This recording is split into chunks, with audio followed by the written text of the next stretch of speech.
Good evening. Last வீடியோவில் இக்கியோ R power BSc bank பற்றி video போட சொல்லி கமெண்டில் கேட்டிருந்தாங்க. இந்த வீடியோவில் நம்ம அந்த 3 சார்ட் தான் நம்ம அனலைஸ் பண்ண போகிறோம். ஒரு 2 மினிட்ஸ் வியூவாக வந்து நம்ம பார்க்கலாம். இப்போ இக்கியோ சார்ட் பார்த்தோம்னா ஒவ்வொரு முறையும் நமக்கு வந்து லோயர் லோவை கட் பண்ணி மார்க்கெட் வந்து கீழே வந்துகிட்டே இருக்காங்க. இப்போ வரைக்கும் நமக்கு வந்து என்ன ஆகலைன்னா ட்ரெண்ட் வந்து ரிவர்சல் ஆகலை. இவங்க வந்து பார்த்திங்கன்னா ஸ்ட்ராங்காக வந்து நம்மளுக்கு பியரிஷ் ட்ரெண்டில் தான் இருக்காங்க. அதில் வந்து இன்வெஸ்ட்மெண்ட் பண்ணுறது வந்து அவாய்ட் பண்ணிடலாம். அடுத்து வந்து நம்ம ஆர் பவர் பார்க்கலாம். இப்போ ஆர் பவர் வந்து நமக்கு ஒரு 16 ரூபாயிலிருந்து நமக்கு 32 வரைக்கும் மேலே போயிருக்காங்க. அகெயின் வந்து நமக்கு 24 ரூபாயில் சப்போர்ட் எடுக்கிற மாதிரி தெரியுது வீக்லியில்.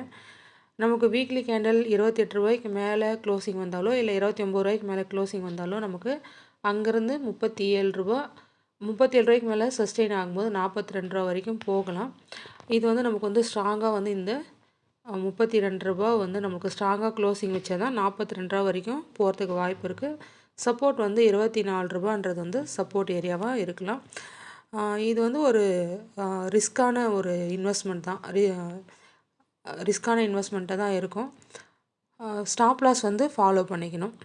அடுத்து வந்து பிஎஸ்சி பேங்க் வந்து இப்போ நான் தனித்தனி ஸ்டாக்காக வந்து பார்க்க முடியாது. ஓவராலாக நம்ம பிஎஸ்சி பேங்க் வந்து இண்டெக்ஸ் சார்ட் வந்து எடுத்திருக்கேன். இப்போ நமக்கு தொடர்ந்து 2023 ஆகஸ்ட்லேருந்தே நமக்கு பிஎஸ்சி பேங்க் வந்து நல்ல ஒரு மூமெண்ட் தான் இருக்காங்க. அகெயின் வந்து ஒரு டவுன் வேவ் வந்து வந்துட்டு நமக்கு மறுபடியும் நம்மளுக்கு 7400க்கு மேலே சஸ்டெயின் ஆகும்போது 7400க்கு மேலே சஸ்டெயின் ஆகும்போது நமக்கு அங்கேருந்து வந்து என்ன பண்ணலான்னா ஒரு 2000 பாயிண்ட் வந்து லாங் டேர்மில் மூவ் ஆகலாம். இப்போவே கிடையாது, லாங் டேர்மில் ஒரு 2000 பாயிண்ட் மூவ் ஆகலாம். அப்போது அதுவும் வந்து நமக்கு என்ன பண்ணணும்னா இது போல் ஒரு வேவில் தான் போகும். நம்ம பிஎஸ்சி பேங்க்கில் இருக்கிற ஸ்டாக் லிஸ்ட் எடுத்து அதோட டெக்னிக்கல் பார்த்துட்டு அதில் எது பையிங்க்கு வந்து பையிங் கிடைக்கிதோ அதில் மட்டும் நம்ம என்ன பண்ணலான்னா இன்வெஸ்ட்மெண்ட் வந்து பண்ணலாம்.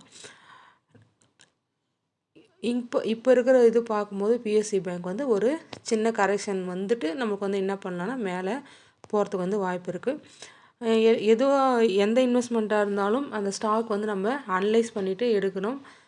ஸ்டாப் லாஸு டார்கெட் வந்து ஃபாலோ பண்ணிக்கிறது பெஸ்ட்டாக இருக்கும். நன்றி, வணக்கம்.